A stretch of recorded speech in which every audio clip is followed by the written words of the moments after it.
सगळे दिनविशेष जानेवारीत किती किती आलेत रे? जानेवारी, फेब्रुवारीत, मार्च मध्ये आले बघ, जागतिक आनंद दिवस, चुकलाच नाही पाहिजे आता. जागतिक हवा दिवस, जागतिक जल दिन, जागतिक चिमणी दिन, ज्याच्यावरती प्रश्न आलाय ते सगळं पाठ पाहिजे, नाहीतर काही फायदा नाही. दिनविशेषचा अभ्यास करत असताना खूप टेन्शन घ्यायचं नाही की मला सगळे 365 दिवशी सगळे दिनविशेष पाठ पाहिजे, तसं नाहीये.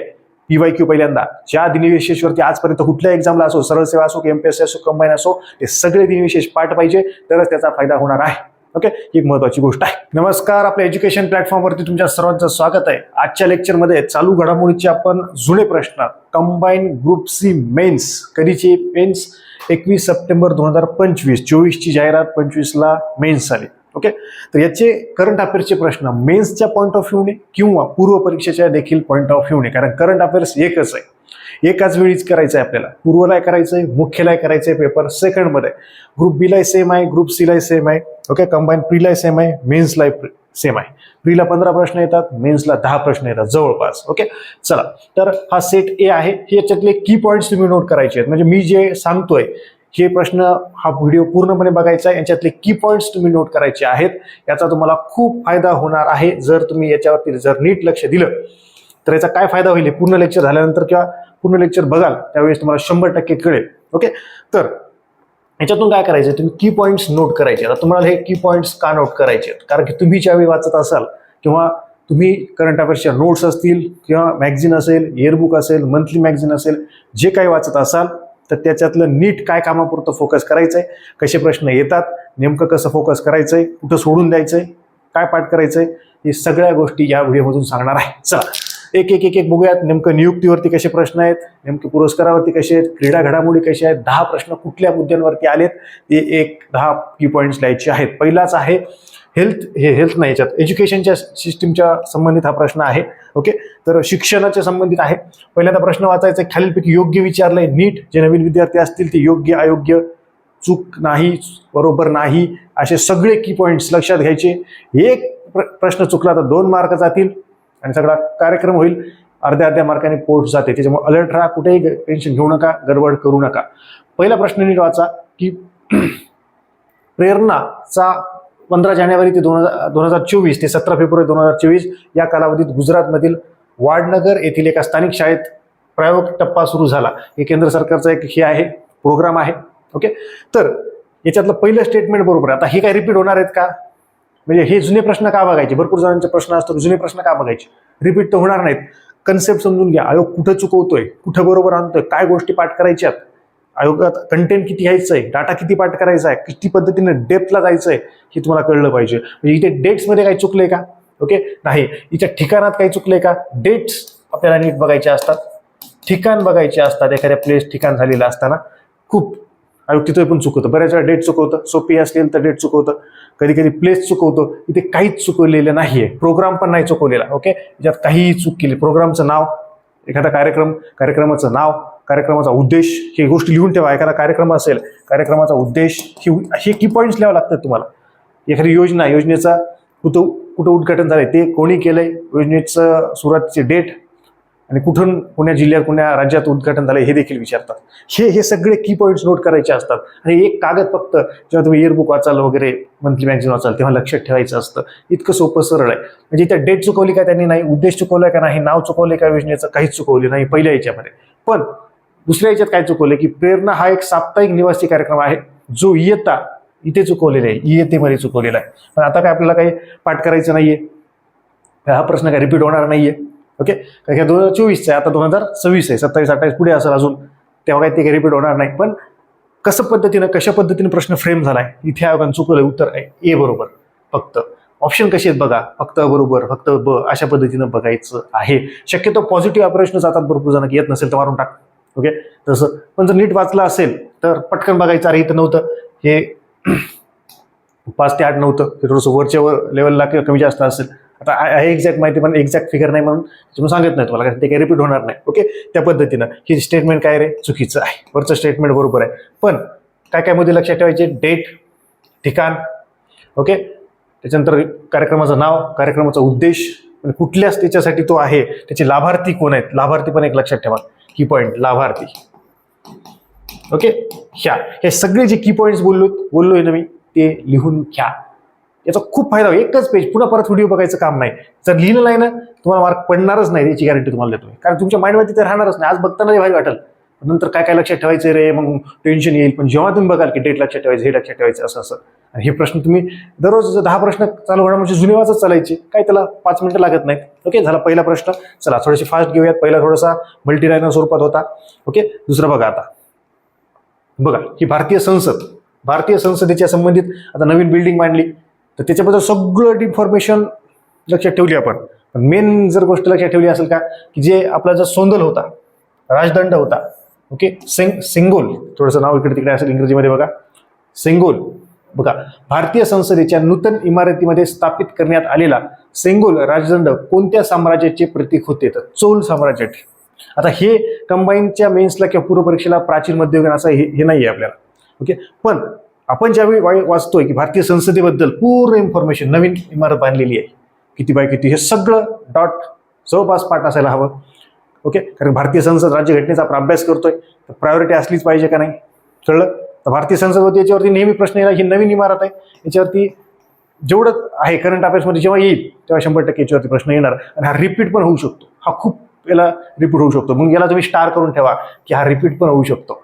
म्हणजे चालू घडामोडीचे प्रश्न रिपीट पण होऊ शकतात का? 100% हा रिपीट होण्यासारखा आहे, काही विषय नाही. हा आयुष्यभर विचारला जाईल क्वालिटीमध्ये, काही प्रॉब्लेम नाहीये. कळतंय का?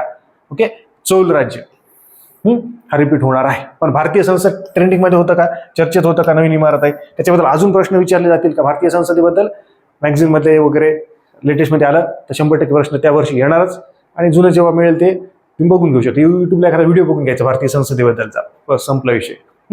पण प्रश्न रिपीट होणार भारतीय संसदेवरती, काही प्रॉब्लेम नाही, नेहमी. चला, 2 प्रश्न बघितले. आता तिसरा आहे पुरस्कार. आजपर्यंत सगळे जेवढे काही पुरस्कार विचारलेत, नोबेल, भारतरत्न, सगळे लिस्ट करायची, एक पेज घ्यायचं, पेजवरती लिहून ठेवायचे. आपल्या टेलिग्राम चॅनल टाकले मी ऑलरेडी, 15-17 पुरस्कार आहेत. आधी कंबाईनचे प्रीचे करायचे, मग मेन्सचे, राज्यसेवेचे वेगळे, असं करायचं. क्लिअर? तर हा कुठला आहे रे?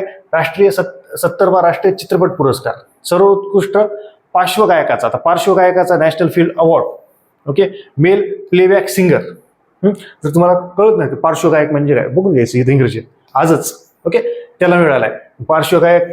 हे जेव्हा अजून 71वा वगैरे येईल तेव्हा ते बघून घ्यायचं, याच्यावरती प्रश्न आहे. हे कळतंय, हे रिपीट नाही होणार. पण तुम्हाला आत्ताचा हा कधीचा, हा 70वा, 71वा जेव्हा येईल, ओके, 71वा जेव्हा येईल तेव्हा तुमचं हे पाठ असेल का, तुम्ही त्याच्यावरती भर द्याल का? नाही देणार ना, नाही देणार. त्याच्यामुळेच मी तुम्हाला सांगतोय की जेव्हा 71वा किंवा राष्ट्रीय पुरस्कार जो आहे तो जे कोणाला देण्यात येईल तेव्हा त्या व्यक्तीचं नाव लक्षात ठेवायचं. इथं नाव माहित आहे त्यांना, कशासाठी, कुठल्या गाण्यासाठी विचारलंय, तर हे कुठलं, केसरी या गाण्यासाठी. बघा, म्हणजे 70वा पुरस्कार राष्ट्रीय पुरस्कार आहे. ओके, तिथं वाचायचंच आपल्याला, कुणाला दिलाय वाचायचंय, कारण इथं कुणाला दिलाय म्हणून आहे, पण पुढच्या वेळेस कुणाला दिलाय तो विचारला जाईल. कधी कधी कितवा विचारला जाईल. आता समजा अरिजित सिंगला 70वा दिलाय असं विचारलं जाईल एखाद्या वेळेस, ते पण लक्षात ठेवायचं. इतकं डीपमध्ये लाईन लक्षात ठेवायचं, पण आहे ना प्रश्न आलाय तर लक्षात ठेवायचं आपल्याला, बस. सगळंच नाही लक्षात ठेवायचं. कुठल्या गाण्यासाठी, हे बघ, हे याच्यासाठी. मग 71वा जेव्हा मिळेल तो कुणाला मिळाला तो, आणि कुठल्या गाण्यासाठी मिळाला तो, हे कसं लक्षात ठेवायचं. एखाद्या वेळेस पिक्चरचं नाव विचारलं जाईल, एखाद्या वेळेस एक्स्ट्रीम पिक्चर जबरदस्त असेल तर. इथं म्हणत नाही मी, पण वेगवेगळे याच्यासाठी अजून वेगवेगळे पुरस्कार असतात. हा पार्श्वगायकाचा विचारला, अजून वेगवेगळे असतात, बेस्ट ऍक्टर वगैरे वगैरे, ते त्याच्यावरती पण प्रश्न येऊन गेलेले आहेत, ते पण पाठ करायचे आपल्याला. हे पाठांतर करायचे. 3 प्रश्न बघितलेत आपण. कुठल्या मुद्द्यांवरती लक्षात ठेवायचंय? भारतीय संसद असेल, एखादा कार्यक्रम असेल, सरकारचा शैक्षणिक कार्यक्रम, पुरस्कार, ओके, आणि पाठीमागचा तो प्रश्न भारतीय संसदेच्या संबंधित. नवीन इमारत, नवीन उद्घाटन कार्यक्रम, अशावरती प्रश्न येतात नेहमी येतात का नाही? हे पॉईंट ऑफ व्ह्यू आहे, हे मेन्सचा आहे. ही महत्वाची गोष्ट, हे मेन्सचा अप्रोच आहे. हे जोपर्यंत कळणार नाही तोपर्यंत त्याचा काही फायदा होणार नाही. ओके, आता बघा आंतरराष्ट्रीय घडामोडी, की आंतरराष्ट्रीयमध्ये सगळं माहिती आहे मला. जो बायडन माहिती आहे आणि डोनाल्ड ट्रम्प माहिती आहे. एकदा फक्त क्लिअर दिसतंय का चेक करतो, पण आम्हाला बाकीच्या देशांबद्दल वगैरे माहितीच नाहीये. मग काय फायदा आहे तुमचा? काहीच नाही. बघा, ओके, आता हे सगळे आंतरराष्ट्रीय मधले बघा, हे आधी प्रश्न समजून घेऊ. थायलंडच्या माजी पंतप्रधान, त्यांचं नाव आहे पायतोंडारान शिनावात्रा, या कोणत्या राजकीय पक्षाच्या नेत्या आहेत? ओके, तर आता काय सगळेच देशाचा अभ्यास करायचा का? नाही, आजपर्यंतचे सगळे आंतरराष्ट्रीय घडामोडीचे. ओके, काय करायचंय? आंतरराष्ट्रीय घडामोडीचे सगळे आजपर्यंतचे प्रश्न बघून घ्यायचे, त्याच्यात देशांची यादी करायची. जसं थायलंड लिहून टाका. Okay, Thailand. ओके, त्याच्यानंतर पाकिस्तान, आपल्या आजूबाजूचे सगळे शेजारी देश तिथं शेजारी झाले, पाकिस्तान जाऊ दे, अमेरिका. ओके, अजून बाकीचे सगळे लिस्ट करा. इंग्लंड असेल, कुठल्या कुठल्या याला आले, रशिया असेल, जे अजून काही चर्चेत आहेत. आता सध्या रशिया युक्रेनचं अमेरिकेचे युद्ध आहे, चर्चेत आहेत. कुठे इलेक्शन झाले, इलेक्शन झाले, किंवा मॅगझिनमध्ये पहिल्या महिला आहेत त्या, की पहिल्या देशाच्या पंतप्रधान झाल्या, पहिल्याच माजी पंतप्रधान नुकत्याच गचकल्या, समजा एक्झाम्पल, किंवा कुठल्या देशाच्या राष्ट्राध्यक्ष पहिल्या होत्या त्या गचकल्या. अशा पद्धतीनं की कुठे इलेक्शन झाले. मागे एकदा अमेरिकेमध्ये इलेक्शन होते तेव्हा पक्षाचं नाव चिन्ह विचारलं होतं. मग ही PYQ वरूनच आलंय ना. मग ह्याची लिस्ट करा ना तुम्ही. आजपर्यंत सगळे प्रश्न बघा, या सगळ्या देशांची लिस्ट करा, तुम्हाला लगेच कळेल कुठले कुठले. किंवा भारत 26 जानेवारीला बोलवतं आमंत्रक देश, किंवा आमच्या इथे या कार्यक्रमाला या, ते आजपर्यंत विचारलेले त्याच्यावरचे प्रश्न आहेत. हे सगळं रिपिटेटिव्हच आहे, याच्यात काहीच नवीन नाही. आजपर्यंत बघितलं आपण, हे सगळं रिपिटेटिव्ह आहे. सगळं आजपर्यंतचे प्रश्न जर माइंडमध्ये असतील तर मॅगझिन वगैरे वाचत असताना काहीच अवघड जाणार नाही. कळलं, ही गोष्ट लक्षात ठेवायची. तुम्हाला मग जास्त प्रमाणात काहीच नाही, ही लिस्ट काढा ना तुम्ही. ही ज्याच्याकडे लिस्टच नाही, हे म्हणता येईल झालं घडामध्ये वास्ट आहे, तुला 2 हाणायला पाहिजे, काही वास्ट नाही, काही नाही. चलो क्लिअर. चलो त्याच्यानंतर पुढे बघा, पुढचा आहे 15 जानेवारीचा 15वा प्रश्न, 5वा प्रश्न. बघा याच्यात काय रे, नियुक्ती. ओके, राष्ट्रीय घडामोडी आहेत, नियुक्तीमध्ये येतो. खूप नियुक्त्या विचारतात कंबाईनच्या मेन्सला, फ्रीला खूप. मग याच्यात लिस्टच करायची, नियुक्ती किंवा निवड. मग कुणाकुणाचे, मग ICCचे, देशाचे VCCI, की अजून MCAचे, की आधी MPSC UPSC, अशा सगळ्या नियुक्त्या विचारतात. सगळे लिस्ट काढायचे आजपर्यंत, कुठले कुठले सगळे अध्यक्ष सगळे. चला तेवढे आपले वाचायचे. कळलं. आता हे असं आहे की 15 जानेवारी 2025 मध्ये भारतीय नियामक क्रिकेट मंडळाच्या सचिवपदी कोणाची निवड झाली. कोण? देवजीत सेक्रिया. आता हे नाव रिपीट येईल का रे, म्हणजे त्यांची पुनर्नियुक्ती झाली तर विचारतील, पण तेच नाव रिपीट होईल का? नाही. पण भारतीय क्रिकेट याच्या इंग्लिशमध्ये काय म्हणाले, बोर्ड कंट्रोल, BCCI, सेबी वगैरे सगळी लिस्ट करायची. एक चार्ट करायचा, लिहून घेतला, किंवा मॅगझिनमध्ये जरा असतं ह्याच्यात, बस संपला विषय. तेवढंच करा, ही लिस्ट असली पाहिजे. ही एक लिस्टमध्ये नाव असेल, अजून खूप सेबी वगैरे CID सगळे आजपर्यंत विचारलेले सगळे. तर मजा आहे. मग तुम्हाला याच्या प्रश्न, याच्यावर तुम्हाला लगेच कळेल, हो याच्यावरती विचारते. एवढी मी आधी वाचतो. समजा तुमच्या याच्यात आजपर्यंत इयरबुकमध्ये 100 नियुक्त्या आहेत, 100 समजा. ओके, समजा, पण त्याच्यातल्या 30 वरती प्रश्न आजपर्यंत विचारलेत तुम्ही आधी, आणि 30 विचारलेत तर 70 त्याच्यावरती प्रश्न नाही विचारले आजपर्यंत. 30 तुम्ही आधी पाठ कराल का 70 पाठ कराल रे? तुम्ही म्हणाल 30 पाठ करणार, पण कधी? जेव्हा तुमच्याकडे अशी लिस्ट असेल. पण ज्याच्याकडे लिस्टही नाही, ज्याने प्रश्नही पाहिले नाही, ते 100 बघूनच कोमात जाईल, वाचणार बी नाहीच. आता कळलं का तुम्हाला? तुम्हाला 30 मध्ये यायचंय. मग 70, हे 30 परफेक्ट झाले, 70ला हात घाला ना, तुम्हाला ह्याचं टेन्शन आहे 100 कसे होतील. आता 30च धड नाही, तू काय वडायलास? काय फायदा आहे तुला? काहीच फायदा नाही. ओके, चल त्याच्यामुळे नीट ही लिस्ट काढा. त्याचा तुम्हाला पुरस्कारावरती कसा प्रश्न आला ते सांगितले आता. ओके, सगळं एक एक एक एक की पॉईंट्स नोट करा, याचा तुम्हाला 100% फायदा होणार. आता अर्जुन पुरस्कार आला, पुरस्कारावरती प्रश्न परत एकदा. अर्जुन पुरस्कार परत आला तर चुकला पाहिजे का?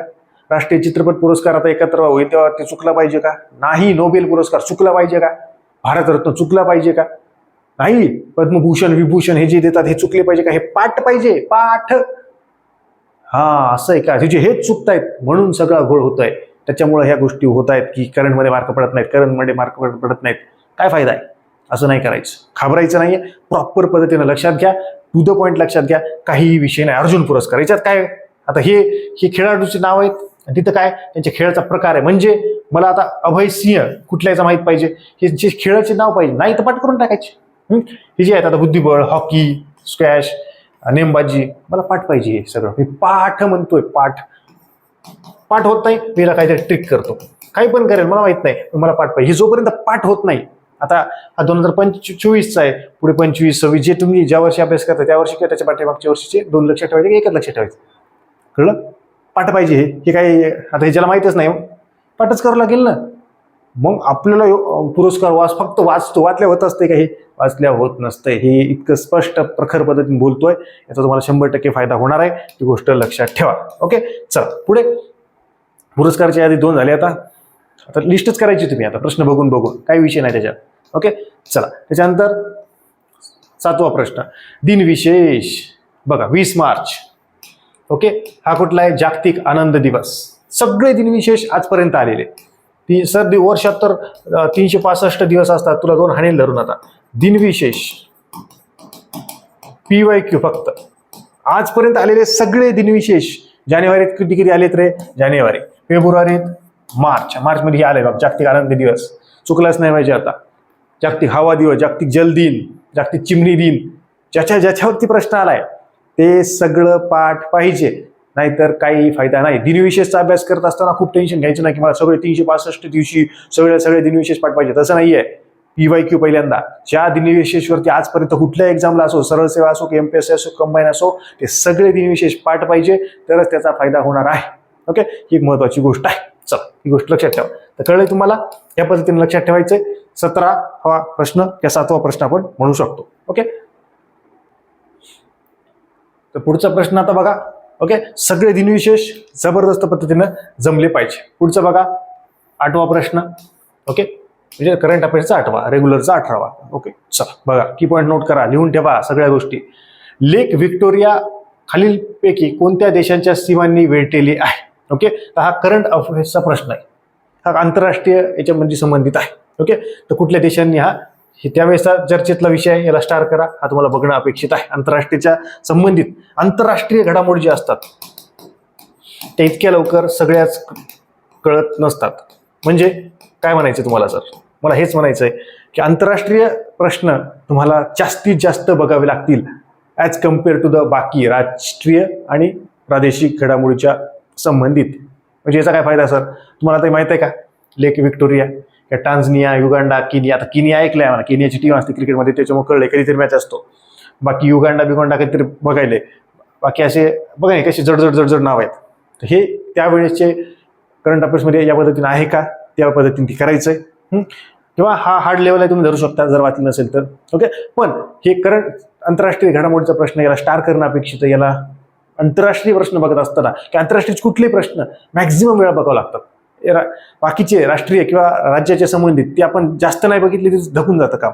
पण हे लक्षात राहत नसतं. हा पॅटर्न आहे आयोगाचा की आंतरराष्ट्रीय घडामोडीचे ज्यावेळी प्रश्न तो सेट करतो, पेपर सेटर जे करतात त्यावेळी ते प्रश्न बघतात की मागचे कसे विचारले होते, थोडासा बदल करतो, थोडंसं असं काहीतरी करतो, याच्यावरती आजपर्यंत राहिले नाही, मग त्यावेळी अशा पद्धतीने टाकून देतो. असंच केलं जातं. पेपर सेटर पण बघतो ना प्रश्न, तो बघणार नाही. तुम्हाला समजा मी दिलं कॉन्ट्रॅक्ट की जर हे MPSCचे अध्यक्ष तुम्हाला दिले पाहिजे की असं आम्हाला 10 प्रश्न काढून द्या, तर काही टाकाल का? तुम्ही बघायलाच ना जुने प्रश्न. स्वतःला प्रश्न विचारा. तुम्हाला हो सर बघणार आहे मी, जुने प्रश्न असं बघेल मी की असं विचारलेत का आंतरराष्ट्रीयवरती, अजून काय सध्या चर्चेत आहे, हा असं आहे का, मग एखाद्या याच्यावरती मला खूप कंटाळा आला, म्हणजे एखादा प्रश्न याला थोडंसं मॉडिफाय करून टाकून देऊ. म्हणजे ह्याच रिपीट नाही, पण याच्या संबंधित दुसरा, जसं ते आपण पंतप्रधान विचारले, माजी पंतप्रधान, तसं एखाद्या देशाचे पंतप्रधान विचारून टाकायचे. राष्ट्रीय अध्यक्ष, हे राष्ट्रीय अध्यक्षच म्हणाले, एखाद्या पक्षाचे किंवा त्याच्या पक्षाचं नाव विचारायचं. चर्चेत असेल, कुठे इलेक्शन चाललं एखाद्या देशात, फेमस देश आहे, त्यांच्या पक्षाचं नाव चिन्ह विचारायचं.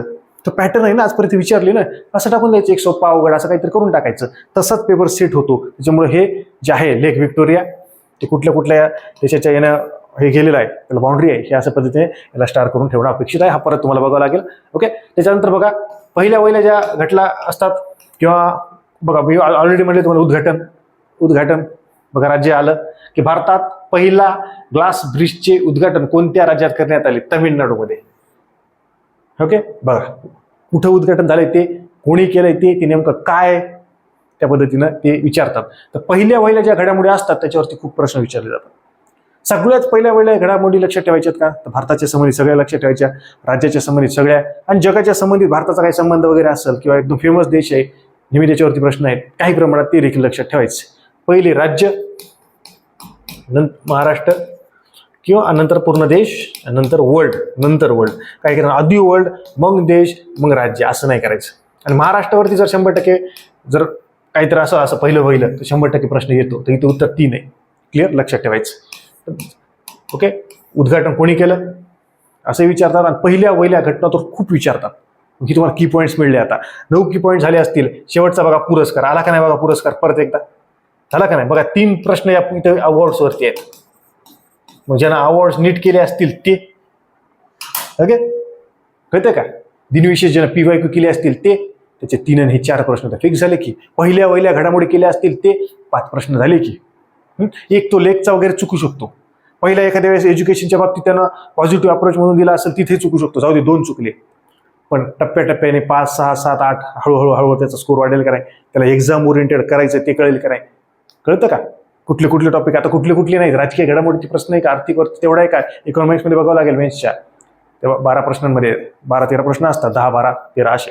तर बघा पुरस्कार काय, पुढीलपैकी कोणत्या व्यक्तीला लोकमान्य टिळक राष्ट्रीय पुरस्कार 2024, आता हा 2000 नंतर जे आपल्या ज्या वर्षी आपण तयारी करतो त्या वर्षीचं बघावं लागेल का नाही, कुठल्या व्यक्तीला दिलाय तो बघावं लागेल नाही. इथं सुधा मूर्तींना दिलाय, पहिला कोणाला दिलाय ते बघून घ्यायचं, तेव्हा ते असतं सगळं मॅगझिनमध्ये, पहिला कोणाला दिलाय, लेटेस्ट कोणाला दिलाय, व्यक्तीचं नाव आहे का नाही रे. ओके, हे सगळे की पॉईंट्स आता आपण एकदा रिव्हिजन मारू. बघा अवॉर्ड्समध्ये 3 प्रश्न आहेत, 3 अवॉर्ड्स कुठले ते तुम्ही लिहून घ्यायचे. आता अवॉर्डचं एक पेज करायचं, त्याच्यावरती लिहायचं, 3 तर इथेच भेटलेत. पहिल्या घडामोडी किंवा उद्घाटन, त्याच्यावर एखादा कार्यक्रम आहे, त्या कार्यक्रमाचं उद्घाटन कुठल्या राज्यात कुठल्या व्यक्तीने केलंय, कशाशी संबंधित तो कार्यक्रम आहे, ब्रिजचं उद्घाटन असेल, पहिल्या महिला पंतप्रधान झाल्या, सगळं पहिलं त्याच्यावरती 100% प्रश्न येतो. ओके चलो, पहिल्या सगळ्या घडामोडी ह्या आंतरराष्ट्रीय, याला आपण बघणं गरजेचं आहे. वाचत असताना मॅक्स सगळे PYQ बघितले की कळून जातं आजपर्यंतचे आंतरराष्ट्रीयचे.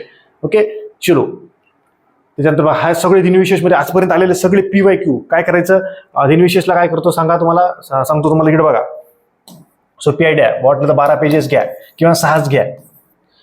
एक पाठीमागून जानेवारी, फेब्रुवारी, मार्च, एप्रिल, मे, जून, जुलै, ऑगस्ट, सप्टेंबर, ऑक्टोबर, नोव्हेंबर, डिसेंबर, 6 पेजमध्ये मागून पुढे होऊन जातं. ओके, किंवा 12 घ्या, आपल्याला काही प्रॉब्लेम नाही. 12 पेजेस घेतले. जानेवारी असं आता 26 जानेवारी माहिती आहे आपल्याला, जे माहीत नाहीत ते समजा लिहायचं. आता 1 जानेवारीला आहे का प्रश्न नाही. ज्या डेट्स आहेत, समजा 5 जानेवारी काहीतरी आहे, 7 जानेवारी काहीतरी आहे, 9 जानेवारी काहीतरी, जेवढे PYQ आहेत लाल पेन लिहायचे, संपला विषय. जेवढे PYQ आजपर्यंत आले तेवढेच फक्त दिनविशेष लिहायचे त्या 12 पेजेसवरती, खतम बात. मग कधी थीम विचारतात. ओके, मग तुम्ही असं लिहू शकता, समजा जागतिक आनंदी दिवस आहे, कधी 20 मार्चचा आहे, मग मार्चच्या पेजवरती जायचं 20 मार्च, तर इथं फक्त डेटच विचारली, कधी थीम विचारली समजा, तर पेन्सिलने लिहून टाकायची थीम किंवा थोडीशी जागा सोडून द्यायची. थीम विचारली, याच्यासाठी काय करावं लागेल, PYQ करावे लागतील. कुणाची थीम आजपर्यंत विचारली ते तुम्हाला कळेल. सगळ्याच थीम पाठ करत बसायची नाही, उठल्या छोट्या सगळ्या थीम पाठ करतो, सगळ्या गरज नाही, लिमिटेड बघणं गरजेचं आहे. क्लिअर, ह्या पद्धतीने दिनविशेष. ओके आता बाकीचे जे प्रश्न आहेत कुठून मिळतील, चर्चेतील पुस्तकं वगैरे विचारलेत प्रश्न, PYQ कुण्या व्यक्तीचे का, तसं नाहीये. हे PYQ तुम्हाला सांगतील काय करायचंय आणि काय करायचं नाही. ओके चला, तर हे क्रीडेच्या संबंधित तुम्हाला इथे नावं पाठच करायचेच. खेळाडूची नावं आणि क्रीडा प्रकार त्यांचा कुठल्या खेळाशी संबंधित आहे ते पाठच पाहिजे, संपला विषय. ओके चलो, त्याच्यानंतर बघा हा VCC नियुक्ती, निवड, सचिव वगैरे याच्यात 100% प्रश्न असतात. याची लिस्ट करायची तुम्हाला, लिस्ट केल्याशिवाय मार्क पडणार नाहीत. जे करणार नाही त्याला काहीच नाही मार्क पडणार. आंतरराष्ट्रीयच्या संबंधित पक्षाचं नाव विचारलंय, पक्षाच्या नेत्या विचारलंय. ओके, हे लक्षात ठेवा. देश, पक्ष, पक्षाचं नाव आणि कोण होते, त्या माजी पंतप्रधान होत्या, अशा पद्धतीने लक्षात ठेवायचं. हे पुरस्काराच्या संबंधित तुम्हाला ऑलरेडी बोललोय. आणि हा भारतीय संसदेच्या संबंधित. ओके, आणि हा रिपीट होणार 100%, कधी पण रिपीट होणार, हा चुकला नाही पाहिजे, लक्षात ठेवा. ओके, आणि याच्याबद्दल अजून भारतीय संसदबद्दल माहिती वाचून घ्या. पॉलिटीमध्ये किंवा रेग्युलर याच्यावरती एखादा प्रश्न येणार म्हणजे येणार, 100% येणार. सिंगलवरती तर अजून एखादा प्रश्न 100% कधी ना कधी येणार. जास्त सर्च करू नका, PhD करू नका. तर हे इथे कुठं चुकवतोय, कुठं ट्रॅप टाकतोय, की इथं आपण टेन्शनमध्ये येतोय का, पहिलाच प्रश्न अवघड का टाकलाय, तर इथंच विचार करत बसलो, कधी आहे रे, हे बरोबर आहे का, मग इथं मग कसं आहे रे, हे इतकंच आहे का, येत असेल तर पटकन घे ना भाऊ. एवढं इथं बघ, तुला माहिती आहे इथं कन्फर्म इथंच विचार करायला 15 जानेवारी ते 17 फेब्रुवारी, मग इथं 15 ते 15 होतं काय, अरे चल हे चूक आहे, असं आहे. इथं एक तर चुकू नाही, बरोबर वेळ वाया घालू नको. इथे ट्रॅप पण आहे, हा ट्रॅप टाइम कन्झ्युमिंग ट्रॅप आहे, हा टाइम कन्झ्युमिंग आहे, ट्रॅप टाकलेला आहे. पहिलाच प्रश्न तसा टाकलाय. त्यांना दिनविशेष वगैरे टाका वाटत नव्हता का पहिला चालू गडबडचा, त्यांनी काय टाकलाय. मग असं विचार करतो का आपण, इतक्या पॉईंट ऑफ व्ह्यूने विचार करणं अपेक्षित असतं, तरच या गोष्टीचा फायदा होतो. तर अशात जबरदस्त लेक्चर्स पुढच्या लेक्चरमध्ये भेटूयात. तोपर्यंत धन्यवाद.